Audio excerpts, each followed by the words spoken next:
Bueno, Y amigos, como anunciamos al inicio del programa, estaremos conversando con el licenciado Amadeo Peralta a propósito de la operación Medusa. Ya lo tenemos con nosotros. Licenciado, buenas noches. Vamos a darle unos minutitos. sí. Aquí está. Por ahí está el doctor Peralta, que si puede conectar su micrófono, vamos a poder escucharle sin ningún problema. Nos acompaña entonces el reconocido abogado Amadeo Peralta. Doctor Peralta, muchísimas gracias por atender a nuestra invitación de No se diga más. Karina y Alexander, le escuchamos. ¿Cómo ha visto? Vamos a ver, como espectador, me imagino por ahora, pero un espectador conocedor del tema, porque no está en grupo de abogados, ¿verdad? De defensa en este momento. No, no, no. De hecho, dentro de mi participación jurídica, yo casi no defiendo imputados, yo siempre estoy acusando. Ok, yo pensaba que iba a decir, yo casi no defiendo culpables, pero no fue eso lo que dijo. Doctor Peralta, cuéntenos ya después, 48 horas después de que empezaron los allanamientos, casi 24 horas después de la detención del ex procurador general Jean Alain Rodríguez, después que hoy sus abogados han dicho que que lo envíen a prisión como medida de coerción sería un gran riesgo para él. ¿Cómo está viendo usted como abogado? Mira, las imputaciones que hace el Ministerio Público son imputaciones muy graves. Es normal el que los abogados de un imputado, eso yo lo vivo en el día a día, inclusive lo viví hoy en audiencias penales, los abogados de los imputados siempre enferman a esos encartados y siempre con la idea de que no vayan a una prisión preventiva. Los delitos que el Ministerio Público le está imputando y que hemos podido apreciar en la orden de arresto que fue emitida son delitos graves, como por ejemplo la estafa agravada contra el Estado, lavado de activos provenientes de infracciones graves, inclusive le están estipulando las dos leyes de lavado de activos, la 72-02 y la 155-17, específicamente en sus artículos 3, 4 y 5. También le están imputando coalición de funcionarios. Eso es un delito contenido en la ley de lavado de activos cuando varios funcionarios se confabulan para darle un golpe a las arcas públicas. Están estipulando también asociación de malhechores. De igual modo lo están imputando por violación a la ley 53-07 sobre crímenes y delitos de alta tecnología en lo referente al sabotaje, por corrupción, por cohecho, entre otras infracciones. En ese mismo orden de idea, el Ministerio Público, según dice la orden de arresto, ha establecido que cerca de 36 millones de pesos fueron desfalcados de las arcas públicas a través de un mecanismo de contratación, presunta contratación de un asesor para dar cursos al personal de la Procuraduría General de la República, pero en los soportes de algunos de los cheques hay un listado de personas que presuntamente cogieron esos cursos, recibieron los cursos, y al ser interrogados por el Ministerio Público, ellos confesaron que ellos no han recibido cursos, no participaron en eso, ni han recibido nada que ver con esos cursos. Ya con una declaración así de empleados de la propia Procuraduría General de la República, ahí comienza a configurarse el delito de estafa agravada. La estafa agravada está castigada en el acápite 11 de la ley 155-17 sobre lavado de activos. Y el propio Ministerio Público establece una relación de cheques aproximadamente, déjame ver si lo encuentro rápido, aproximadamente todos los cheques de 1.242.800 pesos hasta llegar a la suma de 35 millones que establece que fueron sustraídos de las arcas del Estado. Cuando le mencioné a ustedes el tema de la violación a la ley de crímenes y delitos de alta tecnología, en la calificación de sabotaje, ahí el Ministerio Público se refiere a que el sistema informático de la Procuraduría General de la República fue borrado. Le fue borrado mucha información vital para que no quedaran los rastros. Por eso, en ese expediente, en esos apresamientos, se encuentra el director de informática. Hay personas también que se han preguntado qué va a pasar con el tema de la construcción de la cárcel La Victoria. Habría que ver en el día de hoy o de mañana qué dice la medida de coerción que se le va a conocer, porque ahí también fue apresada una ingeniera que era la encargada de proyectos de la Procuraduría General de la República. Y al ella haber sido apresada y ella es la encargada de la construcción de la cárcel, entendemos que algo tendrá que ver con esa medida. Nosotros somos también del entendido el que esto se trata de un caso complejo y así deberá declararlo la magistrada que conozca el caso. Y se va a tratar de un caso complejo por lo siguiente, porque hay muchos imputados. Aproximadamente hay 20 imputados en este proceso. Hay una serie de delitos que se le están imputando también que conllevan penas muy severas. De igual modo, hay muchas diligencias procesales e investigativas en materia de lavado de activos pendientes de realizar. Por lo que nosotros seguimos entendiendo desde el punto de vista penal y observando ese proceso, el que ahí no saldrá nadie sin la imposición de medidas de coerción severas, principalmente la prisión preventiva. Sigo con ustedes. Doctor, yo le tengo una pregunta. Hablábamos, yo no sé si ya usted nos estaba escuchando justo antes de que usted entrara. No. Hablábamos de la importancia que tiene este caso, en particular por el involucramiento de un ex procurador general de la República, más allá de los tipos penales a los que se le está, o los que han sido incluidos en este expediente por el Ministerio Público, que debemos sentarnos a analizar qué significa que alguien en la posición de procurador general de la República haya, en caso de que le sea confirmado toda su participación en todos estos delitos o presuntos delitos, ¿qué significa para un país, para la institucionalización de un país, que un ex procurador general de la República haya podido cometer esos delitos que están incluidos en el expediente? Para el caso de que esos delitos les sean comprobados, como establece el Ministerio Público, República Dominicana está estrenando una figura que se llama la del Procurador General del Independiente.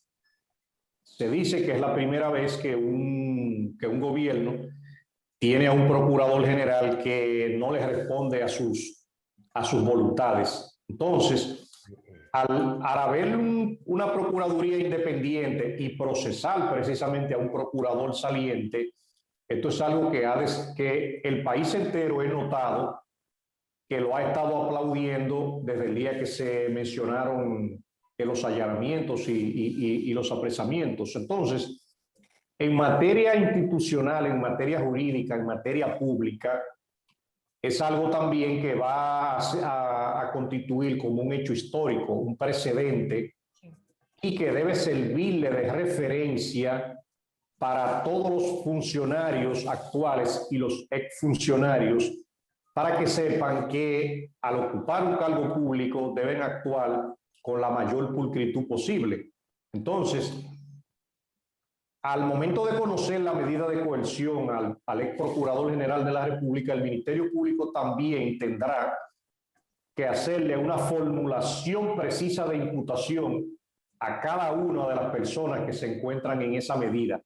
Y de ahí que, partiendo de la gravedad que tengan y su implicación cada uno, entonces ahí la magistrada tendrá que imponer las diferentes medidas de coerción, donde siempre soy del entendido que la regla será la prisión preventiva.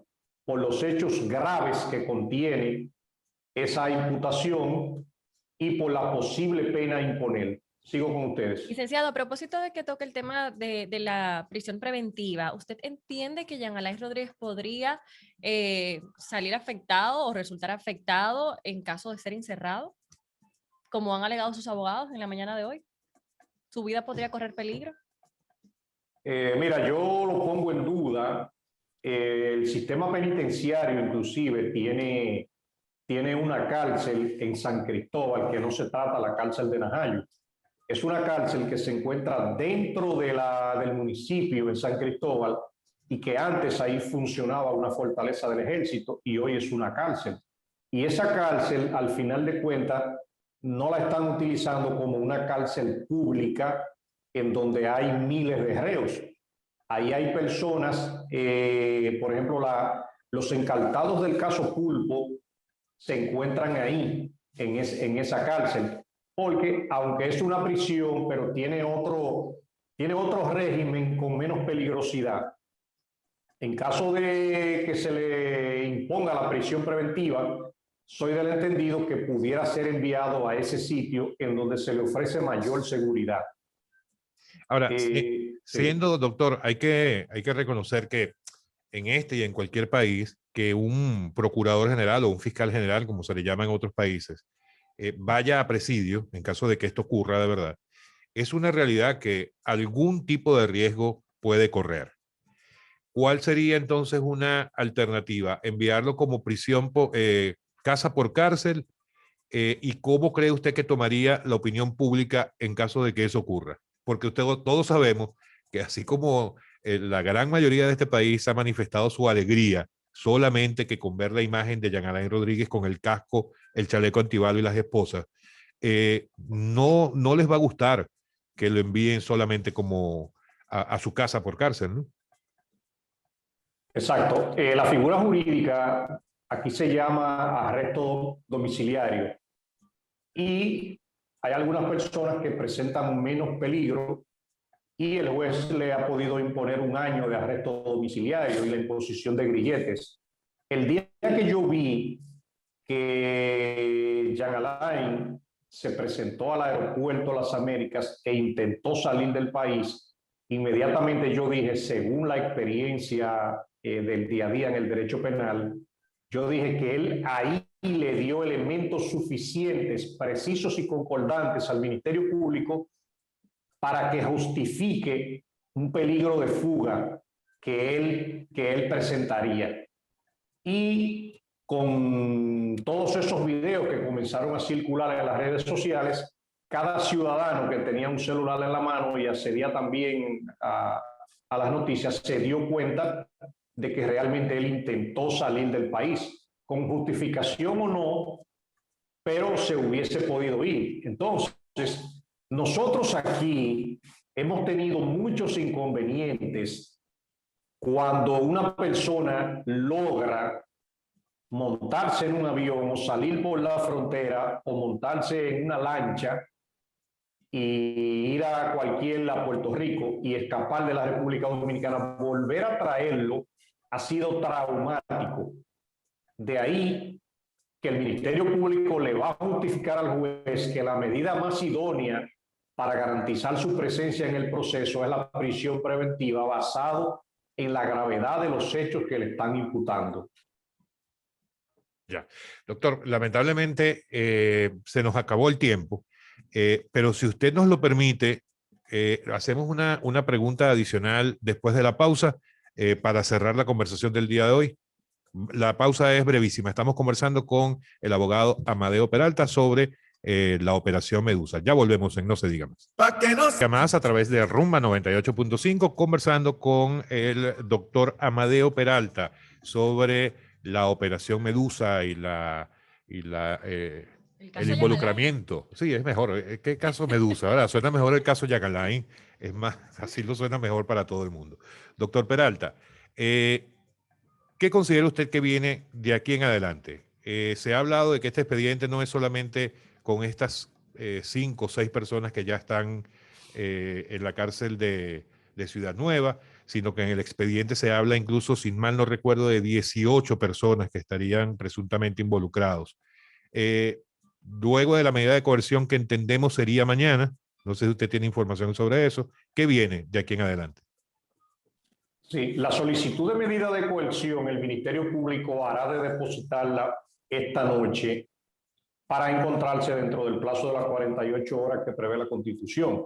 Difícilmente mañana pueda ser conocida esa medida. Por la complejidad del expediente, por cuando hay muchos encartados, aunque la puedan fijar para mañana en la tarde, es muy difícil que se pueda conocer. Ahora, una vez se conozca esa medida de coerción, el Ministerio Público, partiendo de que el caso lo declaren complejo, tendrá prácticamente 8 meses para depositar la acusación definitiva en contra de las personas y que ella entienda que puedan resultar culpables. Al momento, todavía faltan, para que no se desesperen, todavía faltarían un promedio de 2 años a 2 años y medio para que en ese caso dicten una primera condena. Y las posibles condenas a imponer por los delitos que el Ministerio Público está imputando andan oscilando los 20 años de prisión. Cuando hay un entramado criminal de la manera que el Ministerio lo está poniendo, en esas 18 personas hay algunos que han hecho más y otros que han hecho menos. Eso deja también dicho que un tribunal colegiado, cuando imponga una pena, repartirá diferentes penas de 8, 10, 15 y de hasta 20 años de prisión inmediatamente se comprueben esos delitos. Correcto. Doctor, ha salido un nombre, ha surgido un nombre de una persona que, según las informaciones que han estado saliendo hacia los medios de comunicación, ha surgido el nombre de una señora, Rainieri Elizabeth Medina Sánchez. Esto es prácticamente un chisme lo que le voy a preguntar, pero es que me suena muy, me parece mucha casualidad, los dos apellidos juntos, Rainieri Medina Sánchez. ¿Sabemos si es hermana o tiene algo que ver con el expresidente Danilo Medina y con los implicados en el caso Antipulpo? No, eso se trata de una casualidad del destino. Esa señora era una ex empleada de la Procuraduría General de la República que se vio envuelta en el robo de 720 televisores plasma de los almacenes de la Procuraduría General de la República. A esa señora le conocieron medidas de coerción en el municipio Santo Domingo Oeste y luego de encontrarse detenida, ella quiso colaborar con las autoridades y al día de hoy ella es una de las testigos claves del Ministerio Público para ese caso. Ella se comprometió a revelar cómo funcionaba ese entramado criminal desde la Procuraduría General de la República para que fuera posible que se robaran esa cantidad de televisores de los almacenes y otros artículos también que se encontraban allí en custodia. O sea, que esta es la cantante del caso Medusa. Exacto, esta es la Girón. La Girón.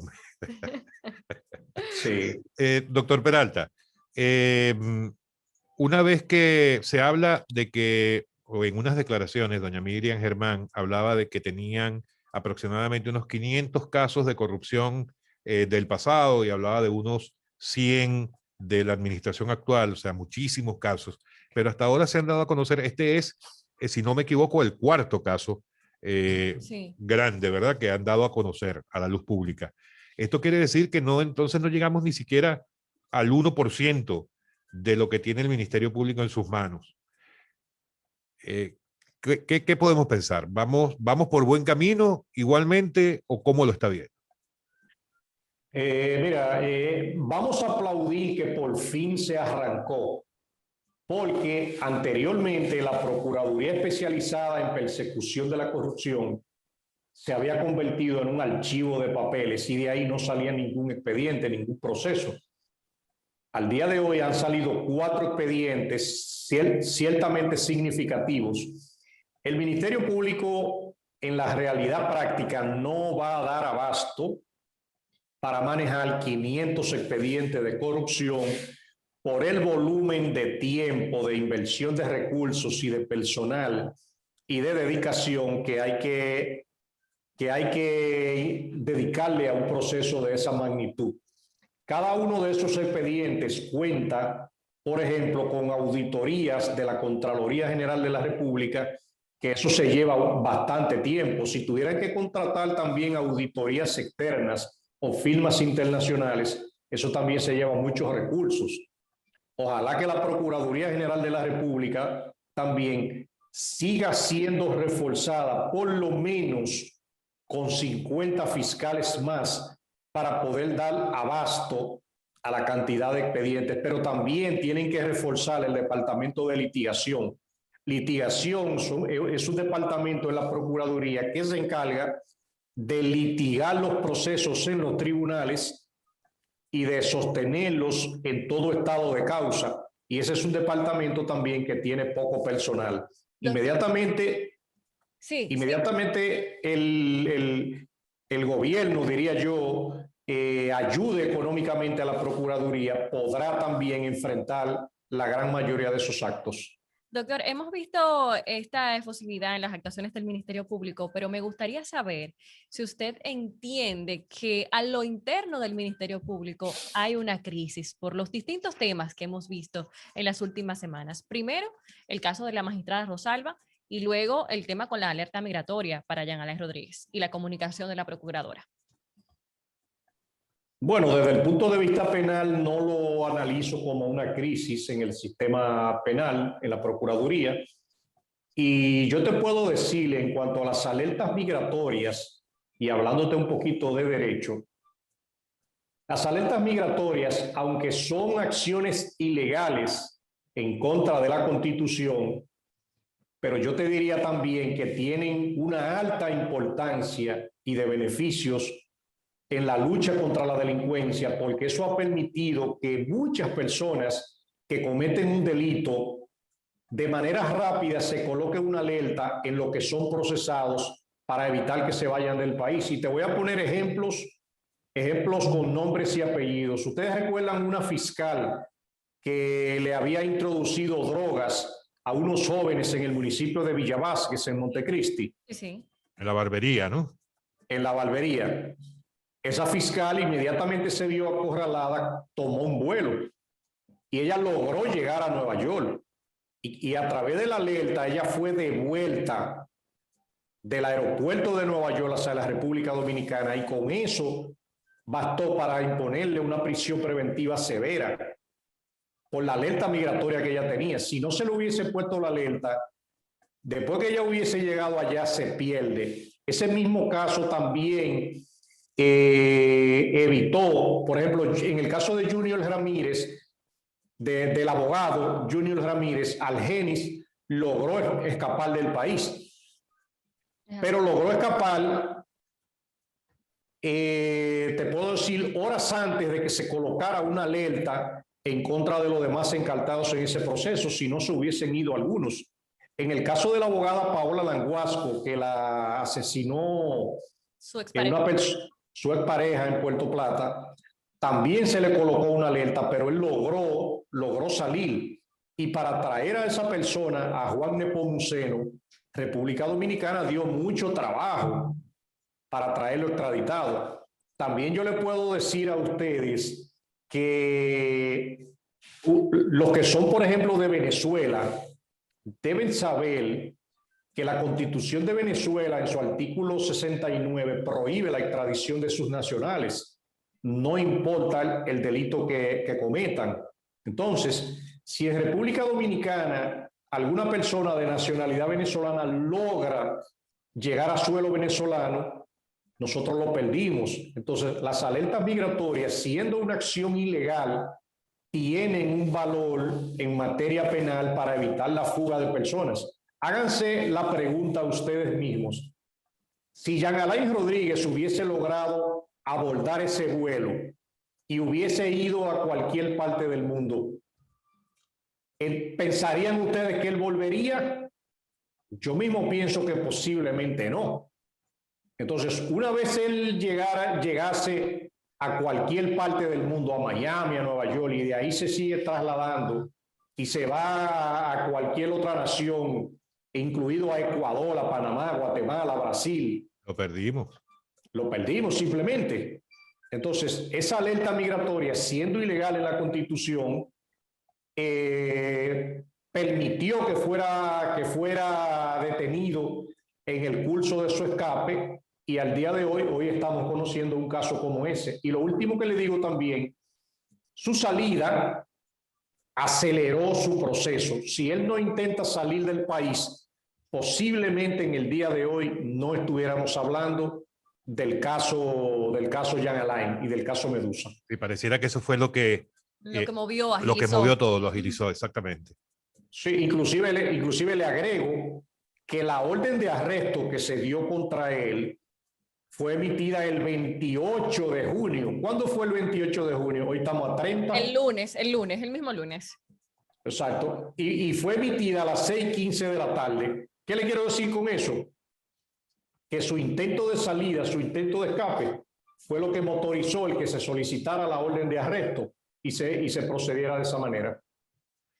Doctor, le tengo dos últimas preguntas. Una específicamente con el caso Jean Alain, el periódico Diario Libre estuvo publicando una información en cuanto a que después de ya estar arrestado, Jean Alain Rodríguez se vio obligado, bueno, acompañó a funcionarios del PEPCA hasta una de sus oficinas para abrirles o entregarles que si una caja fuerte, unos documentos, etcétera.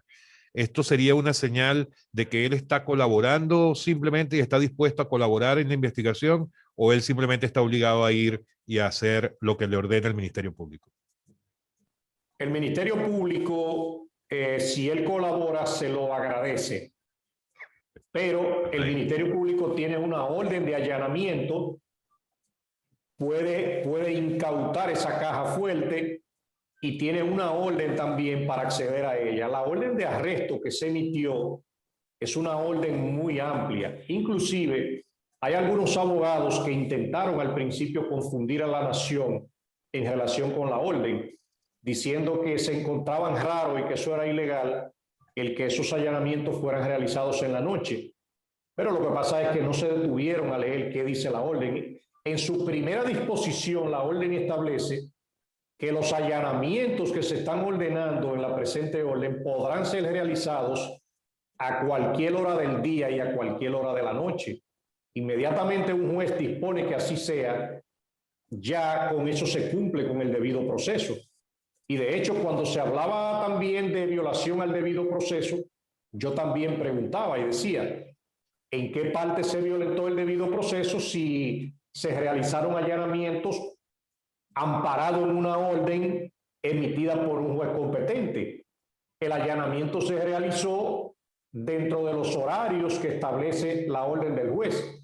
El allanamiento se hizo en los domicilios que establecía la orden de allanamiento. El arresto se produjo contra la persona que tenía una orden de arresto que emanada por un juez. Entonces, ahí no hay ninguna violación a ningún debido proceso. Sigo con ustedes. Sí, doctor Peralta, para terminar, porque se nos acabó el tiempo, ¿qué se le puede decir al PLD cuyos voceros en este momento, tras el arresto, primero los allanamientos y luego el arresto de Jean Alain Rodríguez, dicen que esta es la confirmación de que se trata de una persecución política contra ese partido? ¿Algunos de ustedes han visto un video viejo del expresidente Danilo Medina? Cuando dice que las personas cuando lo apresan siempre dicen que ahora hay una persecución política, pero no pensaron en su familia, no pensaron en lo que iban a hacer. De ahí que cuando se dice palabras como esa, el país entero prácticamente ni caso le hace, porque se sabe que persecución política, eso sucedía en décadas pasadas. Ya en la República Dominicana no hay persecución política. Inclusive, hasta de las escasas acusaciones que se levantaron en la administración pasada por corrupción, Esa tenía hasta poca escasez de persecución política. Al contrario, si yo te menciono el caso de Brecht, aunque ahí se introdujeron algunas personas que pertenecen al PRM, al final de cuentas lo que pasó con ese expediente fue que era un expediente vacío, ni siquiera era un expediente político. Sigo con ustedes. Bueno, se nos acaba el tiempo, licenciado. Agradecemos muchísimo que nos haya acompañado en No se diga más, tocando el tema de la operación Medusa, y vamos a ver cómo continuará esta operación y este proceso penal para los implicados, incluyendo al ex procurador Jean Alain Rodríguez. Muchas gracias, doctor Peralta. Ha sido el reconocido abogado, el doctor Amadeo Peralta, quien nos ha acompañado entonces a analizar una vez más. Y este va a ser un caso que va a seguir, y va a seguir, y va a seguir. Él lo mismo lo ha dicho. 2 años, 2 años y medio puede durar esto. Y bueno, y tenemos que seguirlo, porque es del interés de toda la sociedad dominicana y del PLD y de todos. toda esa gente. Pero no nos vamos todavía.